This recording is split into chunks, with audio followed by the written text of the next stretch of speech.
మన దేశంలో లంచగొండి అధికారులకు అవినీతి నేతలకు కొదవే లేదు. బ్యాక్టీరియా వైరస్ల మాదిరిగా 99.9% మంది వీళ్ళు వ్యవస్థను దోపిడీతో కుళ్ళబడుస్తూ ఉంటారు.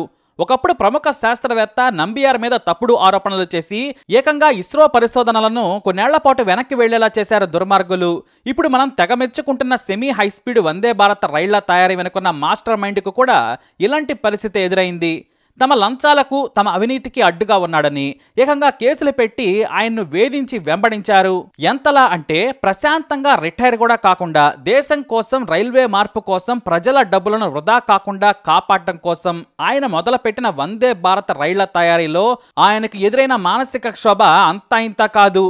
చివరకు నువ్వు అవినీతి పరుడివి, దోచుకోవడం కోసం ఈ రైల్వే ప్రాజెక్టు తలెత్తుకున్నావని ఉన్నతాధికారులు, నేతలు ఆయన్ను జలగలా చుట్టుముట్టి ఏకంగా రైల్వే విజిలెన్స్ తో కేసులు కూడా పెట్టించి విచారణ చేయించారు. అయినా ఈరోజు మనం వందే భారత రైళ్లు రయ్యమని స్పీడ్ గా దూసుకెళ్తుంటే చైనా, జపాన్ల హై స్పీడ్ ట్రైన్స్ ను గుర్తు తెచ్చుకుంటున్నాం.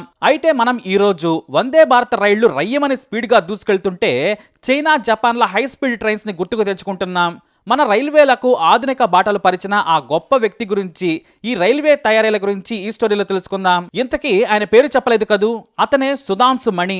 తాను రాసిన మై ట్రైన్ 18 స్టోరీ బుక్ లో ఈ ఆసక్తికర విషయాలను చెప్పారాయన. 2016లో సుధాంశు మణి రైల్వేస్ లో కొత్త రైళ్లను ప్రవేశపెట్టాలి, అది కూడా చైనా, జపాన్లకు ధీటుగా మొదట హై సెమీ స్పీడు, ఆ తర్వాత హై స్పీడ్ ట్రైన్స్ ను ప్రవేశపెట్టాలని కలలు కన్నారు.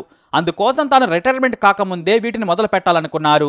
అందుకోసం తనకు చెన్నైలోని ఇంటిగ్రేటెడ్ కోచ్ ఫ్యాక్టరీలోకి రైల్వే జనరల్ మేనేజర్గా పోస్ట్ ఇప్పిస్తారా అని ఉన్నతాధికారులను బ్రతిమలాడుకున్నారు ఆయన. మామూలుగా అయితే రిటైర్మెంట్కు ముందు చాలా మంది మంచి లంచాలు వచ్చే పోస్టులను కోరుకుంటారు. కానీ రైల్వే కోచ్లు తయారు చేసే సంస్థలో పనిచేయాలని ఎవరూ కోరుకోరు.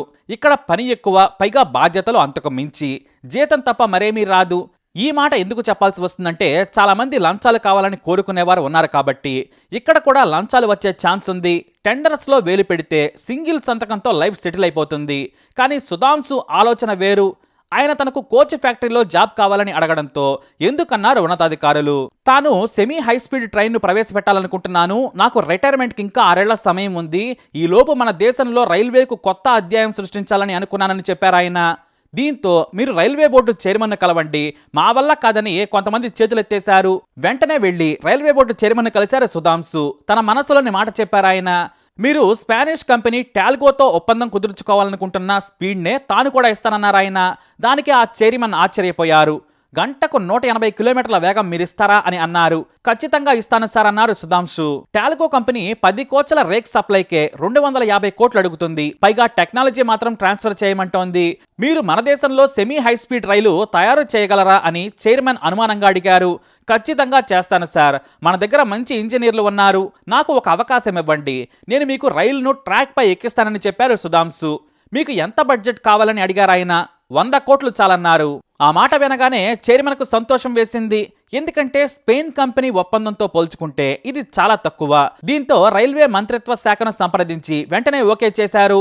100 కోట్లతో తన డ్రీమ్ సెమీ హై స్పీడ్ ప్రాజెక్ట్ను మొదలుపెట్టారు సుధాంశు. అందుకోసం బెస్ట్ ఇంజనీర్ల టీంని ఎంచుకున్నారు.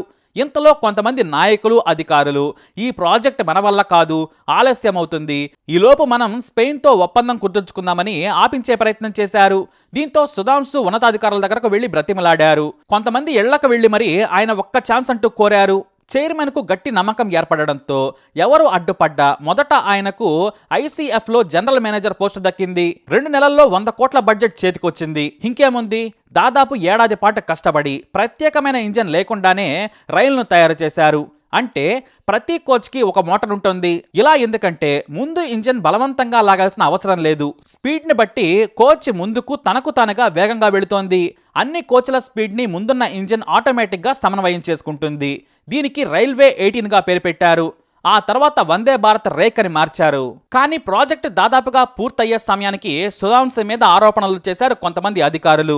ఎందుకంటే పేరున్న కంపెనీ టెండర్లు రద్దయ్యాయి. కేవలం సింగిల్ టెండర్ మీదనే ట్రైన్ 18 ప్రాజెక్టుకి మెకానికల్ ఐటమ్స్ కు టెండర్ వేసి ఆమోదించారు. దీంట్లో భారీగా డబ్బులు మారిందని అధికారులు సుధాంశు మీద ఆరోపణలు చేశారు. ఆ తర్వాత రైల్వే విజిలెన్స్ అధికారులు కేసులు నమోదు చేశారు. మేనేజర్ గా ఉన్న సుధాంశుతో పాటు 11 మందిపై విజిలెన్స్ కేసులు పెట్టింది. ఈ కేసు తేలే వరకు పనులు ఆపేయాలని ఆదేశించారు. దీనివల్ల 2.5 ఏళ్లు ఈ వందే భారత్ ప్రాజెక్ట్ అటకెక్కింది. ఇంతలో ఐసేఫ్ అధికారులు ప్రపోజల్ సిస్టమ్ను హైదరాబాద్ కంపెనీ టెండర్కు కట్టబెట్టారు. ఆ తర్వాత అది క్యాన్సిల్ అయింది. ఆ తర్వాత మళ్లీ కాంట్రాక్ట్ ఇచ్చారు సుధాంశు.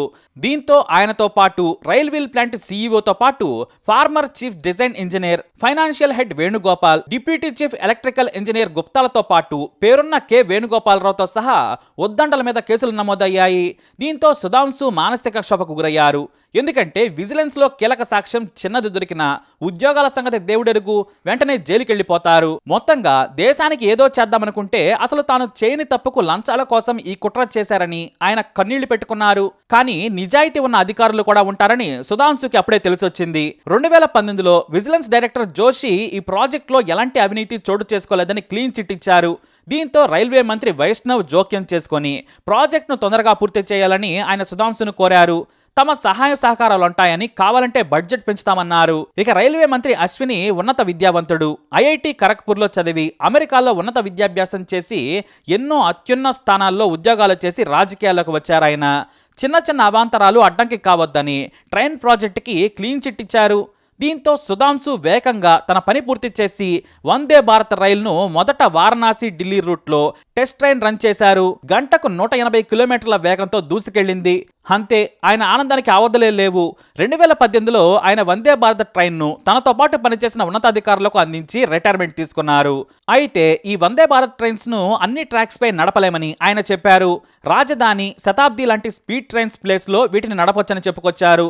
కేవలం 18 నెలల్లోనే ఈ ట్రైన్ తయారు చేశాం, కానీ కొన్ని అవాంతరాలు వచ్చినా అధిగమించాం. ట్రాక్లను మారిస్తే మనం ఈ స్పీడ్ను ఇంకో 100 కిలోమీటర్ల వరకు పెంచుకోవచ్చు. అంటే 300 కిలోమీటర్లను 45 నిమిషాల్లో చేరుకునేలా తయారు చేయగలం. కానీ ట్రాక్స్ను మార్చాలి, వాటి మెయింటెనెన్స్ను పెంచాలి, అందుకోసం సహాయపడుతుందన్నారు ఆయన. అయితే గతంలో మీకు గుర్తుండే ఉంటుంది, గేదెలు గుద్దుకుంటేనే ముందు బాగా నుజ్జునుజ్జైంది. అది కూడా గుజరాత్లోని ప్రధాని గ్రాండ్గా లాంచ్ చేసిన కొన్ని రోజులకే. దీంతో వందే భారత్ తుస్సుమందని పత్రికలు కూడా రాశాయి. ఇలా బర్రెలు ఆవులు గుద్దుకుంటే ఇలా డ్యామేజ్ అయితే ఎలా అని మీడియా కూడా విమర్శించింది. దానిపై సుధాంశమణి క్లారిటీ ఇచ్చారు. అసలు ముందు భాగంలో ఇంజిన్ ఉండదు, కేవలం ఎయిర్ ప్రెషర్ ట్రైన్ స్పీడ్ మీద ఇంపాక్ట్ పడకుండా ఉండేందుకు డిజైన్ చేశాం. అందంగా కూడా కనిపించాలని అలా చేశాం. అంతేకాదు, ముందు భాగం దేనికి ఢీకొన్నా కూడా దాని ప్రభావం వెనక కోచ్లలో ఉన్న ప్రయాణికులకు తెలియకుండా ఉండే ఏరో డైనమిక్ డిజైన్ చేశాం. ఎందుకంటే స్పీడ్గా వెళ్తుంటే ఎదురు గాలి కూడా వస్తుందని మర్చిపోవద్దు. అవన్నీ దృష్టిలో పెట్టుకొని డిజైన్ చేశాం. ముందు భాగంలో ఇంజిన్ ఉంటుంది, దానికి ముందు చాలా ఖాళీ ప్రదేశం ఉంటుంది. ఇంజిన్ కూడా దెబ్బతినకుండా గార్డ్ పెట్టి ఫైబర్ మెటీరియల్తో డిజైన్ చేశాం. ఈ గార్డ్ కారణంగా ఎంత స్పీడ్ తాకినా సరే డ్రైవర్ బ్రేక్ వేస్తే ప్రయాణికులకు ఇంపాక్ట్ తెలియదు. ఇక పశువులను ఢీకొన్నా కూడా డ్యామేజ్ కావడంపై ఆయన నవ్వారు.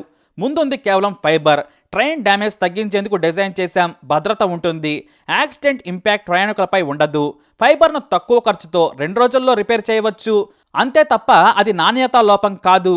చైనా బుల్లెట్ ట్రైన్ అయినా సరే ముందు భాగం స్పీడ్గా ఢీకొంటే డ్యామేజ్ అవుతుందని చెప్పారు.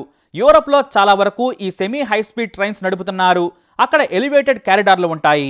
అలాగే పశువులను అక్కడ అలా గాలికి వదిలేయరు. జనావాసాలు, వ్యవసాయ భూములు ఉన్న చోట ట్రాక్స్ పక్కన భారీ ఫెన్సింగ్ ఉంటుంది. మనం ఆ స్టేజ్కి రావాలంటే కాస్త సమయం పడుతుంది. ఎందుకంటే మనకు ప్రతి కిలోమీటర్కు ఓ గ్రామం ఉంటుంది. అలా ఢీకొట్టకూడదు అంటే మనమే బాధ్యతగా ఉండాలన్నారు సుధాంశు.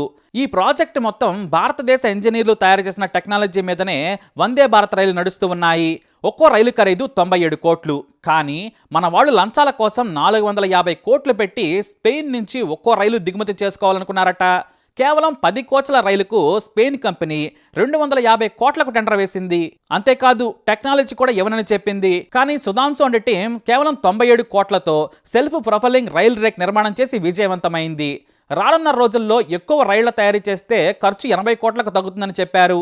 ఆయన రిటైర్మెంట్ అయినా సరే కేంద్ర రైల్వే శాఖ వందే భారత్ రైళ్లు విజయవంతం కావడంతో పాటు ఇక ప్రజలు సైతం ఈ రైళ్లను చూసి ఉప్పొంగుతున్నారు. ఇక 2025 నాటికి మొత్తం 450 రైళ్లను ట్రాక్ల మీదకి ఎక్కించాలని సంకల్పించారు. అంటే వందే భారత్ రైళ్లు చరిత్రలో సువర్ణాధ్యాయం. హై స్పీడ్ ట్రైన్స్ వచ్చే రోజు కూడా మరెంతో దూరం లేదు. విమాన ప్రయాణం కంటే కూడా తక్కువ ఖర్చుతో సులభంగా సామాన్యులు వేగంగా గమ్యాలు చేసే రోజు మరింత దగ్గరలోనే ఉంది. ఇక రైలు స్పీడ్ పెంచడం మన ఇంజనీర్లకు 6 నెలలు చాలు. కానీ ఆ స్పీడ్ను తట్టుకునే హై గేజ్ ట్రాక్లను దేశం మొత్తం మార్చడం పెను సవాలుగా మారింది. కానీ తొలి అడుగు పడింది కాబట్టి ఆ పని కూడా తొందరలోనే పూర్తవుతుంది. అలా సుధాంశు జైలుకు వెళ్లే కఠినమైన పరిస్థితి నుంచి మనకు సెమీ హై స్పీడ్ ట్రైన్స్ ను అందించారు. మంచి చేస్తామన్నా సరే అడ్డుకునే వాళ్ళు మన పక్కనే ఉంటారు అనడానికి ఇదో పెద్ద ఉదాహరణ. ఇది వందే భారత్ ట్రైన్స్ వెనుక ఉన్న కష్టం. మరి సుధాంశు మణి గారికి తప్పకుండా సెల్యూట్ చేయాల్సిందే. మీరు కూడా కామెంట్ ద్వారా తెలియజేయండి. వీడియో లైక్ చేయండి, షేర్ చేయండి, మా ఛానల్ సబ్స్క్రైబ్ చేసుకోండి.